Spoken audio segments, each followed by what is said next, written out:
What's up? What's up? Jeff Lerner here. How's it going? Why is Instagram being dumb? Come on, Insta. Come on. It's being so stupid. How do you? I can't do it. There we go. Live. Give me a live. Give me some functional. Oh, I can't handle it. So anyway. All right, well, we're not going live on Instagram today. That's a bummer. Who's with me? I'm going to fiddle with Instagram. This is the thing. It used to happen all the time. It makes me look so stupid when... What's up, Jeff? I'm just having my Instagram troubles again. I don't know why Instagram... Let's see if that works. There we go. Now it's working. Jason, Brian... Guillermo, what's up? If you're coming on Instagram, I forgive the camera jostling. I was having some issues. Christian, how's it going, man? All right, now we're going. James, Shayna, Guerrero, what's up? People popping on. Michael, how are you? Clumsy beginning, but we'll go uphill from here. So today, I gotta say,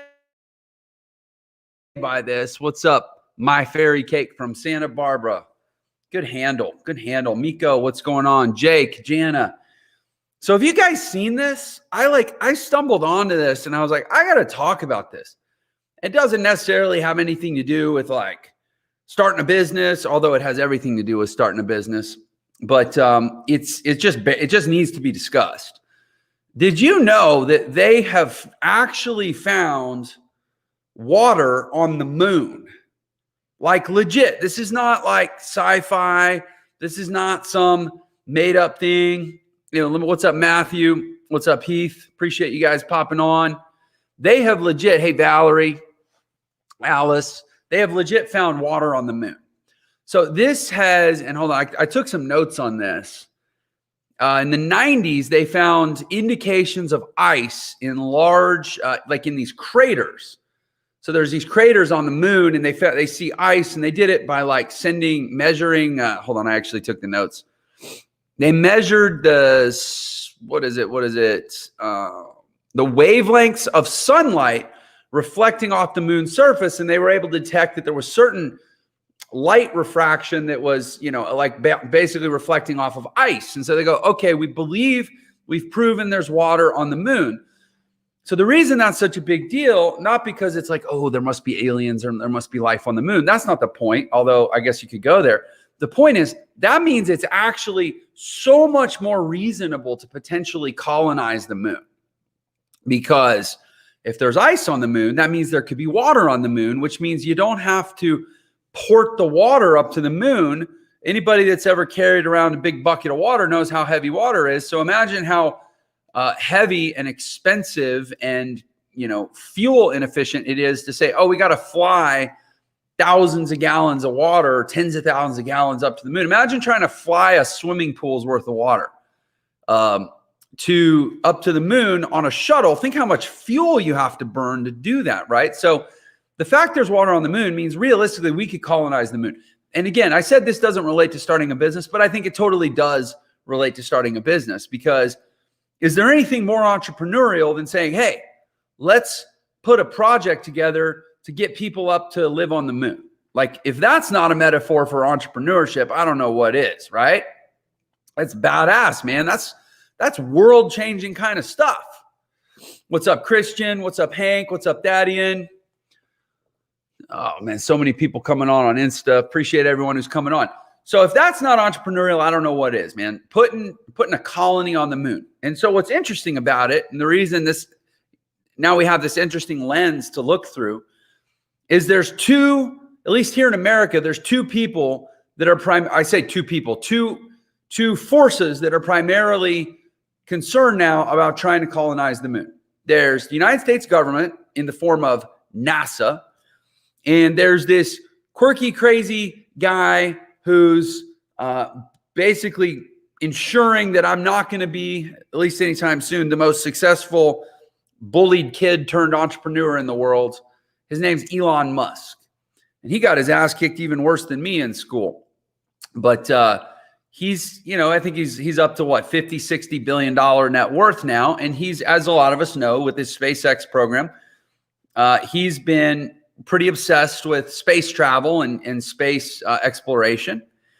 And so Elon Musk is like, well, I want to colonize the moon, or at least start exploring in that direction. And it's really interesting to see how him versus the US government are approaching the same situation, right? Which is, we got ice up there. That means we could have water up there, which means a lot of things. Water is H2O, right? So not only can you melt it and drink it, but you can also electrolyze it and take the hydrogen and use it to fuel the rockets to get back and forth to the moon, because that's the fuel that drives the rocket ships, is hydrogen fuel. And then you can use the oxygen, convert it into breathable oxygen, right? So now you have the ingredients not just to drink water, but to also fuel the rockets and also create breathable air. And so Elon's like, oh my gosh, this is bad A. He said, I think I can do this in a couple years. Meanwhile, the US government is like, well, this is bad A. We think we can do this in a couple decades. Huh? How is it that Elon Musk, who's proven himself at this point to be a pretty reasonable person, like he may be unreasonable initially in his optimism. He makes plans, he gets it done, he's progressive in his thinking, but he's not ridiculous in his thinking. So Elon Musk looks at the situation, and again, I took notes here. I couldn't remember all this stuff. I was trying to put this together in a hurry. He thinks that he could have a SpaceX ship on the moon in 2 years. He thinks, let me look at my notes. He thinks that he could potentially begin, early stages of colonization in like 3 to 5 years. It's like, if we just go, we can be doing this cool stuff in a matter of years. Meanwhile, the government's going, oh, well, it's going to take over a decade just to get back there. And, who knows? They probably have a century plan to actually put people up there to live.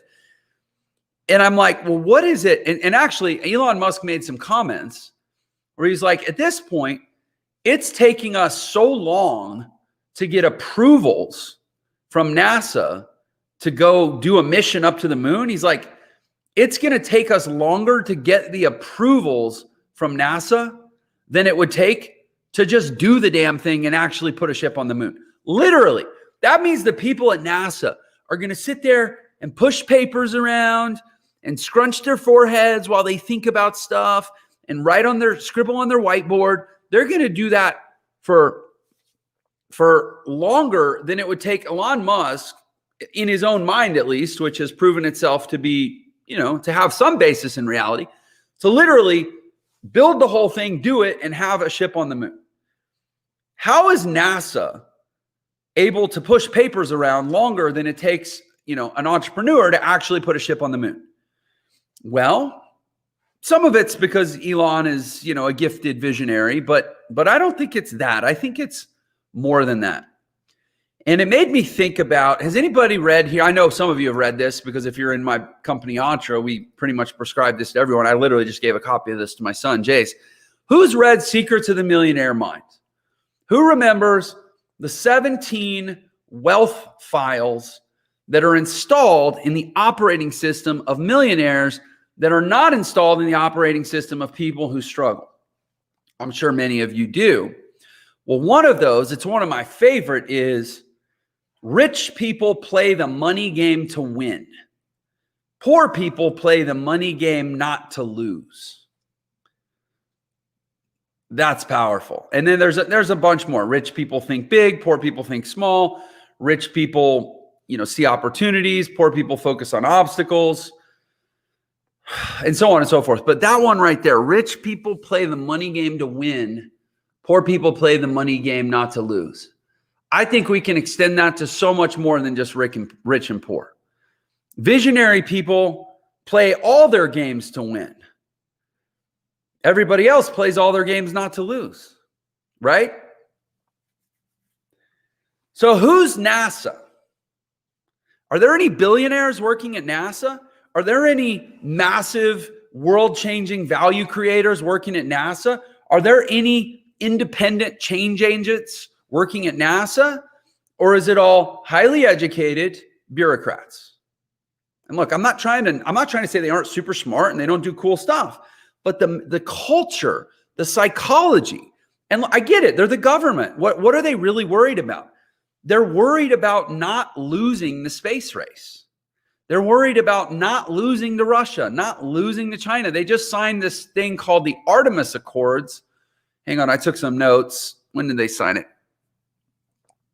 They signed the Artemis Accords. I can't even find it. In the last few years, the Artemis Accords is basically a sort of a consortium agreement among a lot of the big developed countries in the world to say, these are the goals of space exploration. These are the kind of the terms and the standards of space exploration.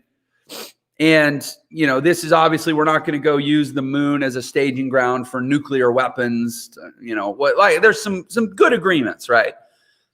And so within that, you've got kind of this competition that's set up between these governments. And what are they doing? They're all playing not to lose. Nobody wants to launch a ship and have it explode.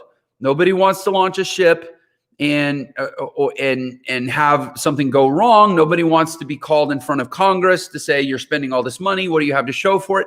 They're all worried about covering their ass. Meanwhile, Elon Musk is like, screw that. I just want to win. I just want to get up there. Not because he wants to win for himself. I mean, I'm sure he does. You probably have to have a pretty big ego to be as successful as he has. By the way, I'll fully own successful as I am. And I'm not even 1%, at least financially, as successful as Elon Musk. And I have to develop a pretty healthy ego. So I can only imagine how big his ego is. I'm sure he wants to win. But I think he wants to win for all of us. I honestly do. I think at this point, he's shown that he's not just playing to win for himself. He's playing to win for everyone. And I'm sure he likes, you know, middle fingering all the naysayers, all the doubters. And I'm sure that every day he wakes up at some subconscious, place in his mind, in his limbic system, he's still, beating up all those bullies that made him feel small when he was a kid. Who cares? Who cares what his motivations are? The reality is he's playing games to win, and he's playing games to win for you and me and certainly himself. Meanwhile, NASA, they're just playing not to lose. And so the difference, and actually it's interesting because I just realized Elon Musk has a pretty famous quote that he said, figure out what you want to accomplish in the next 10 years and then figure out how to get it done in the next 6 months. Well, that's kind of what we're saying here is, he's got NASA, all these rocket scientists, very smart people saying this is going to take 10 years. And Elon's like, that's cool. I might not be able to get it done in 6 months, but I think I can get it done in 2. So that's the difference between playing to win and playing not to lose. That's the difference between playing to be the hero versus playing just to save face so you don't look like the fool.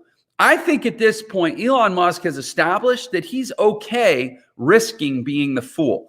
He does these launches. I don't mean rocket launches. I mean like product launches where he sells stuff before it's even made. He creates deadlines for himself that he's going to look like a damn fool if he doesn't hit the deadlines. But he's willing to do it because he likes the pressure. By the way, I learn a lot from this guy. I feel like, this whole concept of calling your shots, I've been doing it for the last couple of years. And I've been doing it in some ways that seem pretty improbable. But the reality is what I've done, I wouldn't have been able to do if I hadn't been calling the shots. If I hadn't been creating this pretty insane pressure on myself over the last couple of years, I don't know that I would have actually followed through and done what I've done in the last couple of years. There's something to be said for putting your own neck on the line. It's called playing to win. And that's why I believe if he decides to say, screw NASA, I'm doing it with or without him, or if they say, okay, go for it, he'll probably get it done in 2 to 4 years. Meanwhile, if NASA says it'll be a decade, let's face it, it'll probably be a lifetime. I will probably be lucky to see NASA get its plan executed to get people back on the moon. It was different when there was a Cold War, because the Cold War, what finally broke? The idea of the Cold War is the U.S. finally got a fire lit under its ass and said, we don't want this war cold anymore. We need to start playing to win. If we're going to shock and awe the world into realizing that democracy is the way and communism is not, we got to get somebody's attention here, and we don't have a lot of time. We got to start playing to win. But that was almost 60 years ago. We play to win in some other areas, but generally speaking, the bureaucratic, sort of monolithic, snail's pace, gridlock, way of being in the U.S. government, they're not playing to win. They're just playing not to lose. And it's very obvious when they say, oh, yeah, it'll take us 10 or 20 years to get to the moon. And Elon's like, oh, nope, I'm going to do it in 2. And he'll do it. And so I would say, how do we apply this to ourselves? How can I take this for myself? Am I playing to win? Am I saying, and actually it's interesting. So at Entra, my business, we're going through this process called traction. And by the way, Christian, I appreciate that. Brian, I appreciate that. Jeff, I appreciate that. I saw my man Sean Lowry just popped on. What's up? What's up? I got too many people. I can't keep up. Just appreciate everybody being here. But I'll say this, in Entra the other day, we're going through this, not the other day, it's been over the last few months. We're going through this process. We're implementing a system called EOS, which is an operational framework. And we've kind of modified it and adjusted it for our own purposes. But it's an operational framework that says, hey, how do we get to where we want to go, right? And what got us here won't get us there. Like, we need to grow up. We need to put our big boy pants on as a business if we want to get where we're going. And in the EOS framework, there's this process called the traction process. You define by like years, like your big vision, change the world. And I already know my vision statement. I've got it written right here. I believe in a world. I'll show you there. I'll show you there. I believe in a world where anyone who's committed to I believe in a world where an awesome life is achievable for anyone committed to excellence. I'm clear on my mission, empowering people to achieve physical, personal, and professional excellence through entrepreneurial education. Like, I'm clear on that stuff. So when they said, what's your 10-year vision? I can see it in my mind. It's a world where it's become generally accepted guiding principle that if I am committed enough to excellence, I can create an awesome life. I think that's true now. But in my vision, it will be generally accepted, because how empowered will people be when they believe it too? All this shit going on in the world right now, people out in the streets acting disempowered and entitled and fear-based and scarcity-minded. If everybody just believed that if I just commit enough to excellence, I can create my awesome life, then everybody would just change what they're doing and they go focus on excellence, right? Physically, personally, professionally, they get their ass in gear like Elon does, like I'm trying to do, right? And so that's my vision, but then we compress it down to a 3-year vision. Okay, so where do you want to be in 3 years? And we came up with this number. I'm gonna share a little internal. I don't know. Maybe somebody would say, "Oh, you shouldn't share that with your audience," but I kind of think I don't care, because I'm playing to win. I'm not playing not to lose. Maybe somebody's gonna take a shot at me and say, "Oh, Jeff's whatever." If I cared about that, I'd be playing not to lose. But I'm playing to win, so I'll call my shot. We said. Oh, sorry, my phone's ringing. I'll call him back. We said, okay, in 3 years, we want to do $100 million in sales. That's where we want to be in 3 years. And so then we started chunking it out into, what does it take in year 1? What does it take in year 2? Where do you want to be in year 3? And honestly, we just ended up saying, screw that. Let's just do it next year. So I took my 10-year vision, collapsed it to a 3-year revenue target. And then in the process, we ended up chucking that and just going, why wait? Let's just do it next year. You know what? Let's just put a man on the moon in 2 years. That's basically what we did. We followed Elon's advice, said, figure out where you want to be in 10 years and figure out how to get it done now.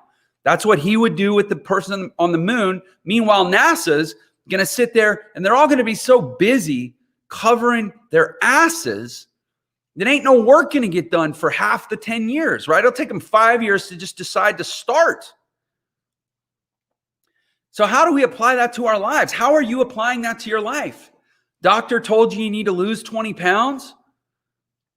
Okay, so it's a reasonable weight loss goal. Maybe I can lose a half a pound a week and that'll take me the better part of a year. Bullshit, man. That's bullshit. People say, oh, you don't want to lose weight too fast. No, I'm not saying starve yourself, but I'll tell you this. In my 20s, I remember a time I decided I was fed up with my current state of health. I started eating between 500 and 800 calories a day. I found, in fact, I wonder if it's still around. I don't know how I got off on this tangent, but I'm going to see if it's still around.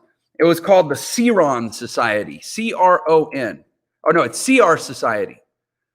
CRSociety.org. If that's, it's called the Calorie Restriction Society. There's all this research that shows if you restrict your calories enough, you actually slow down your metabolism. You slow down the rate of cellular degeneration, which means you slow down the rate at which cellular regeneration runs out, which means, long story short, you're wearing out your cells slower because you actually lower your metabolism, which all the weight loss stuff is around raising your metabolism. This actually says, no, eat so little that you lower your metabolism. It's like actually going hypothermic.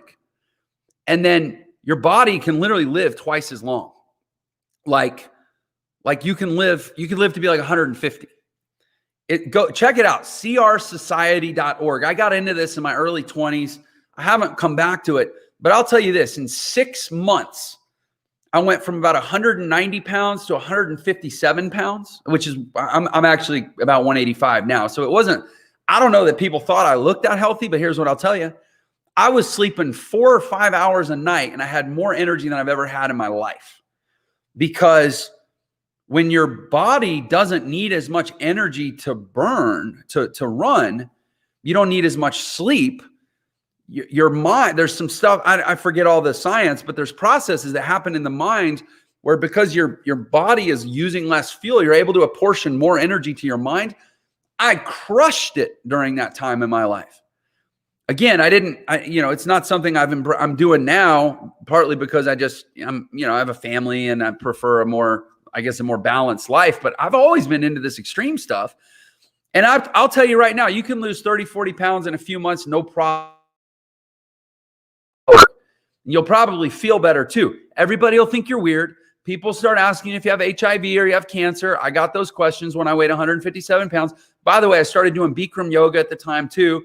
I was doing all kinds of crazy splits and poses that I can't do now. The point is, a lot of times extreme is actually the way to go. A lot of times extreme is the way to go if you're playing to win. If you say, oh no, I got to be more moderate, then you're playing not to lose, which is cool, which is how most people are most of the time. It's very reasonable. Nobody will ever tell you you're wrong for that. But also, playing not to lose is how most people die at the end of their life, full of regret and unrealized dreams, because they spent their whole life playing not to lose, right? Say it for Elon Musk. He played big, he gambled big, he could have lost, but instead he won. And I'm pretty sure he would say his dreams have come true. I can tell you that the more I play to win, the more my dreams come true. Last two years, I've been playing to win more than probably I ever have in my life over a prolonged period of time. I've done more work. I've produced more value. I've created more content. I've developed more good ideas. I've impacted more people. I've done more in the last 2 years than I probably did in the previous 10, simply because of one decision, which is fuck it. I'm playing to win. I don't care.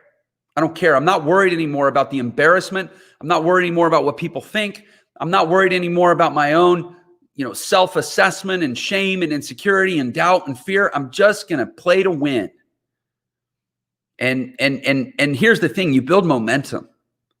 You build momentum, deep work. I don't know who said that, but that's good stuff. I read that book, Deep Work. That's a good book. That's the kind of stuff I'm talking about. It's so liberating, and you start to build momentum, and then you come up with these ridiculous ideas that are like, you know what? I'm just gonna make twice as much money next month. I'm gonna make 5 times as much money next year. I'm gonna drop 40 pounds in 3 months and feel better and solve all my problems really fast. I'm gonna put a man on the moon in 2 years, not 20. All that stuff starts to manifest when you get extreme and you get out of your own way. Anyways, who's got something to say? Oh my gosh, so much good comments. Joel says, no, this is how you doing? I'm good, man. How are you? Somebody's podcast, fasting. Oh my gosh, fasting. Yeah. You know what? Start fasting 4 days a week or 3 days a week. Fast every other day. Eat fast, eat fast, eat fast. See what it does to your body. Like the extreme answer, we live in a world that's so down on extreme answers. You know why it's down? I was even talking about, I was on a podcast earlier talking about this. Like, imagine you enrolled in a basketball league and you found out that everyone in the league was 5 years old. That would make it pretty fun. I mean, in a way, you might feel bad because you're going to go mop up with these kids. But if I played in a basketball league with 5-year-olds, I'm pretty sure I would score 100 points a game. I'm pretty sure I would score as many points a game as I want. And I'm pretty sure I would keep the other team from scoring any points. I would absolutely dominate in a league of 5-year-olds. You would too. Anybody disagree? And yet we look at the world and we go, no, I can't compete. There's too much competition. It's too saturated. The market's too crowded. I'm too worried about, bumping up against my competitors. Listen. When you get comfortable with extreme, you relegate the majority of your competition to the competitive value of 5-year-olds. When you get comfortable going full extreme, full ludicrous, full unashamed, unembarrassed, and unconcerned with other people's opinions or judgments, you put yourself in a league where you're a grown-up playing against 5-year-olds. I was on this podcast with somebody earlier. He's been a real estate agent for like 2 years. And one of those years was during COVID. And he's doing real estate, man. He's not doing what I'm doing where you're going digital and all your transactions happen online and in digital shopping carts. This guy's doing real estate closings. This guy's doing home showings. And one of his 2 years in the business has been in the year of COVID. And yet this guy is absolutely slaying it. He's one of the top realtors in Houston, Texas. There's 50,000 realtors in Houston, Texas, and he's probably one of the top 1%. In 2 years, one of which was the COVID year, doing a physical, face-to-face transaction type of business. How did he do it? How is it possible? I was like, man, what even made you think you could do that? He said, well, dude, I started a podcast. I've got one of the top 10 business podcasts in the world. I work my ass off. I do so many meetings a day. I've embraced technology. I use Zoom so I can have 5 times as many appointments as my competitors that are still just sitting there waiting for COVID to lift so that they can go drive to somebody's house and meet them and getting a listing agreement signed. He's like, I just leaned in. I've gone balls to the wall. Basically, he's like, I've decided to be a grown-up in a league full of 5-year-olds. Now, there's 3 million real estate agents in the United States. And I know some of the best realtors in the country. I know one of the top probably 10 guys in Dallas. I interviewed one of the top guys in Houston today. I was on a show the other day with a lady that's out in California, did $22 million in real estate commissions personally before she switched and started training real estate agents. Like, these are people that perform at an elite level in a landscape that is technically one of the most competitive things you can do, which is become a residential realtor. But these are people that understand that when you go extreme, you eliminate 99% of the competition. Your competition is virtually non-existent. It's children. It's just children. When you, all right. I'm shaking it off. Don't get sucked in by the trolls. Don't get sucked in by the trolls. Your competition is loser POSs like that. When you become, hold on, I'm just going to eject them. How's that attitude working out for you? Why don't you tell us about your awesome life? How do I eject them? Okay, there we go. Boom. So your competition is children when you decide to go extreme. It's simple. It's a simple decision, but it's a difficult decision because it requires becoming unconcerned with what other people think. And that seems to be like the hardest thing for people. And the empirical evidence of that is the simple fact that people comments are, it's hard to do lives and stay out of the comments. It's hard. The empirical evidence of the challenge that people have with not caring what other people think is the simple data on like, what is people's biggest fear? What is people's biggest fear? People's biggest fear is public speaking. Why? because we are so fixated on giving a shit what people think. It's actually so ridiculous that given the choice between having a gun pointed in your face and having to stand in front of 10,000 people and say, hi, my name's Jeff Lerner and I stand for an awesome life. Given the choice between those two things, at a subconscious level, most people rather have a gun pointed in their face because they're so worried about all those eyeballs. That's insane. That's sad.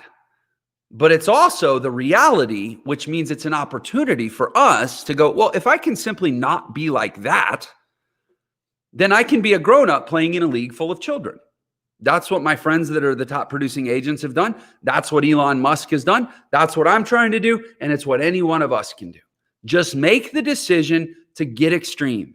Get out there. Get bizarre. Get weird. Get strange. Get off-putting. Get alienating. Become the mirror that everybody sees their own inadequacy in. You know, I saw a repost of a quote that I posted a while ago that was something like, my goal is to live a life that calls out everyone else's excuses without even having to say anything. I just want my life to be a mirror in which everyone else who doesn't choose to change their perspective can see the fallacy of their own insecurity and their own decisions to play small and their own decisions to play not to lose rather than to play to win. And it's not about being better than, it's not about harming, it's about inspiring. But sometimes there's no way to inspire without simply calling it out. And the way you call it out is in the context of your own life. You start being the change that you want to see in the world by first being the change that you want to see in your own life. Does that make sense? Anyway, I love and appreciate everyone. I think I'm going to have to wrap here pretty soon. This space thing, though, like, go read it. In fact, the article about this space thing, it was on the NBC News. Just Google it. Just Google why water on the moon. Why water moon matters, Elon Musk. Google that. Read the article. It's mind-blowing and it's so inspiring. And on that note, I am going to go. I have to record a new orientation for Entre. I've been talking about it for weeks. If you're in Entre, just know that I'm about to record probably a 60 to 90 minute orientation that is going to really, really move the ball forward. We've got another thing called the Awesome Life Plan that I just finished outlining, and I'm having some slides done. We're moving up in the world. I have people that help me do slides. It's like game changer. So I'm going to get that done. I'll record that tomorrow. Anyway, I got a lot of work to do. So I'm gonna peace out. I love and appreciate everyone. Go play to win. Screw playing to lose. Play to win. Put your own rocket on the moon, and I'll see you tomorrow. Take care.